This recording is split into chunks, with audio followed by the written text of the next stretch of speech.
بسم اللہ الرحمن الرحیم۔ السلام علیکم بہن بھائیوں، بیٹے بیٹیوں، ویلکم ٹو مائی چینل۔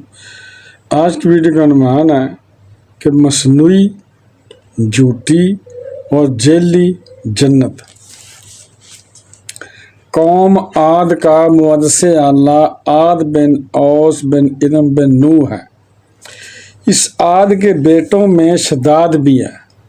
شداد آپ نے سنا ہوگا، ایک کافر تھا، بہت بڑا نامی گرامی۔ اس نے جنت بنائی تھی دنیا میں۔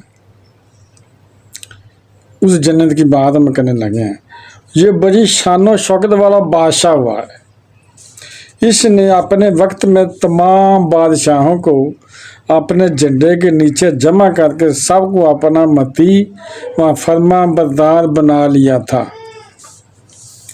اس نے پیغمبروں کی زبان سے جنت کا ذکر سن کر بطور سرکشی دنیا میں جنت بنانی چاہیے، اور اس ارادے سے ایک بہت بڑا شہر بنایا جس کے محل سونے چاندی کی اینٹوں سے تعمیر کیا گیا،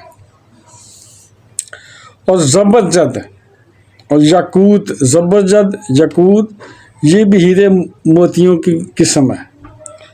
زبرجد اور یاقوت کے ستون اس کی عمارتوں میں نصب کیے گئے، انسٹال کیے گئے، اور ایسے ہی فرش مکانوں میں بنائے گئے۔ سنگریزوں کی جگہ آبدار موتی بچھائے گئے، یعنی آبدار موتی کہ جیسے ہو کہ یہ پانی ہے، پانی تو چمکتے تھے مگر پانی ہوتا نہیں تھا۔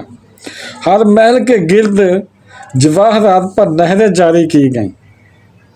قسم قسم کے درخت زینت اور سائے کے لیے لگائے گئے، یعنی طرح طرح کے درخت زیب و زینت کے لیے لگائے گئے۔ الغرض اس سرکش نے، اس بپھرے ہوئے نے، سرکش کہتے ہیں بپھرے ہوئے کو، جیسے گھوڑا بپھرا ہوتا ہے نا، مارتا لوگوں کو کاٹتا ہے، ٹانگیں مارتا ہے، بپھرا ہوا کسی کے کہنے میں نہیں آتا، کہتا میں بہت مغرور ہوں، بہت کبر ہوں، میں یہ ہوں، اسے کہتا ہے سرکش۔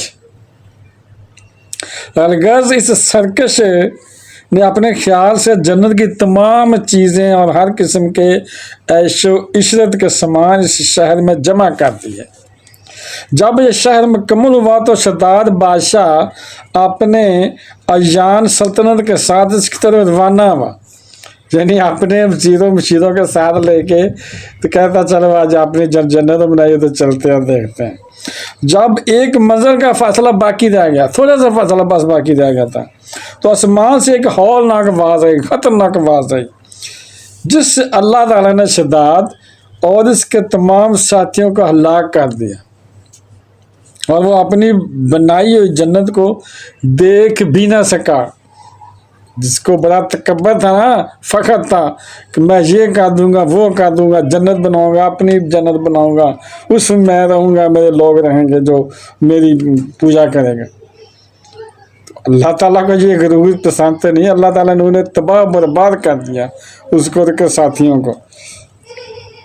حضرت امیر معاویہ رضی اللہ عنہ کہ دور حکومت میں حضرت عبداللہ بن کلابہ اپنے گم شدہ اونٹ کو تلاش کرتے ہوئے شہر عدن سے گزر کر اس شہر میں پہنچے اور اس کی تمام زینتوں اور آرائشوں کو دیکھا، مگر وہاں کوئی رہنے بسنے والا انسان نہیں ملا، یعنی کوئی بندہ ہی نہیں ملا رہنے بسنے والا۔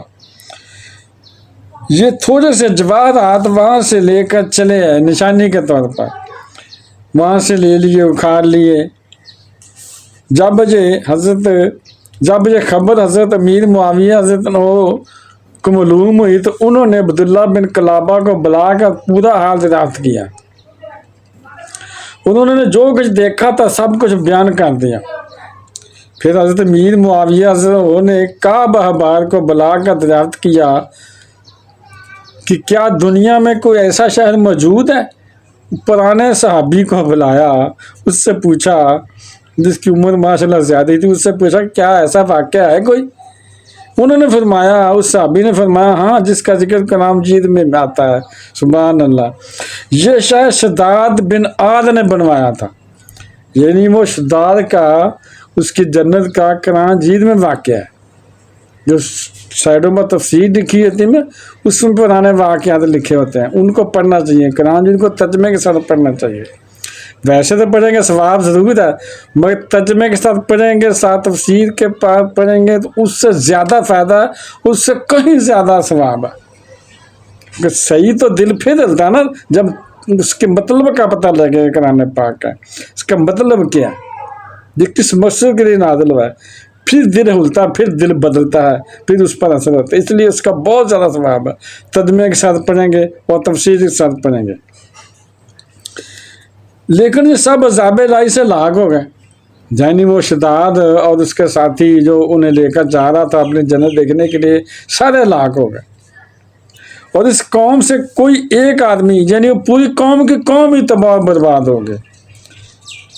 اور آپ کے زمانے میں ایک مسلمان جس کی آنکھیں نیلی، قد چھوٹا، اور اس کے ابرو، یہ ابرو ہوتے ہیں جو، اور ایک تل ہوگا، اپنے اون کو تلاش کرتے ہوئے اس شاید میدان میں داخل ہوگا۔ سبحان اللہ، یہ بھی نشانی ہے۔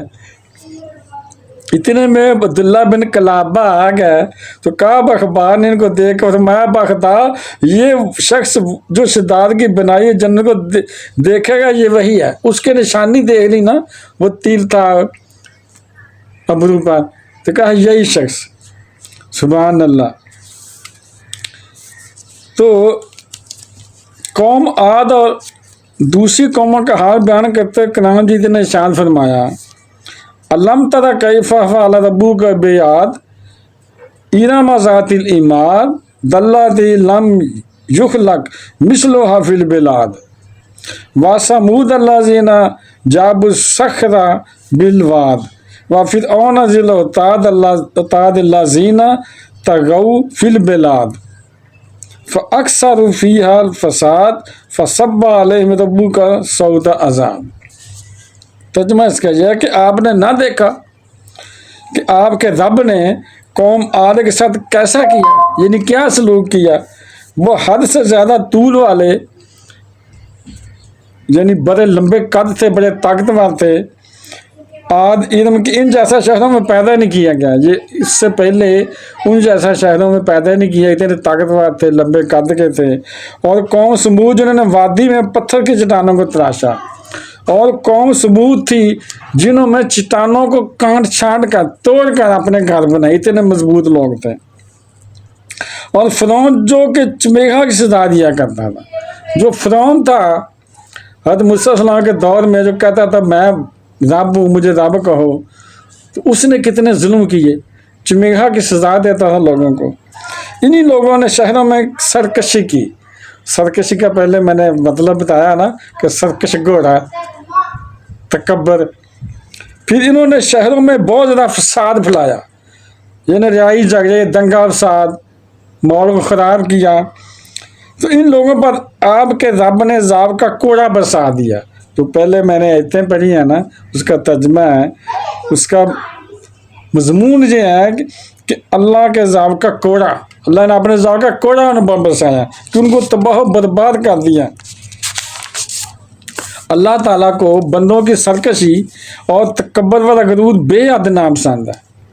جو مغرور لوگ ہیں نا، تکبر کرتے ہیں، تو اللہ تعالیٰ کو بالکل پسند نہیں ہے۔ اس لیے خداوند قدوس کا دستور ہے کہ ہر سرکش اور متکبر قوم جس نے زمین میں اپنی سرکشی اور ظلم و عدوان سے فساد پھیلایا، یعنی لوگوں پر ظلم کیا، اس قوم کو قہر الہی نے کسی نہ کسی عذاب کی صورت میں ظاہر ہو کر اب ہلاک و برباد کر دیا۔ شداد اور قوم عاد کے دوسرے افراد سب اپنی سرکشی اور تکبر کی وجہ سے خدا کے مبغوض ٹھہرے، اور جب ان لوگوں کا تمرداد اور ظلم و عدوان اس درجہ بڑھ گیا کہ روئے زمین کا ذرہ ذرہ ان کے گناہوں اور بدعمالیوں سے بلبلا اٹھا، تو خداوند قہار و جبار کے عذابوں نے اس سب سرکشوں اور ظالموں کو تباہ برباد کر کے صفا ہستی سے حرف غلط کی طرح مٹا دیا۔ حرف غلط یعنی رگڑ دیا، جیسے اتر سے داڑھی رگڑتے ہیں، سر کے بال رگڑتے ہیں، ایسے رگڑ دیا۔ حاضر قوموں کے عروج و زوال، ان لوگوں کے عذاب الہی سے پامال ہونے کی داستانوں سے عبرت و نصیحت حاصل کرنی چاہیے۔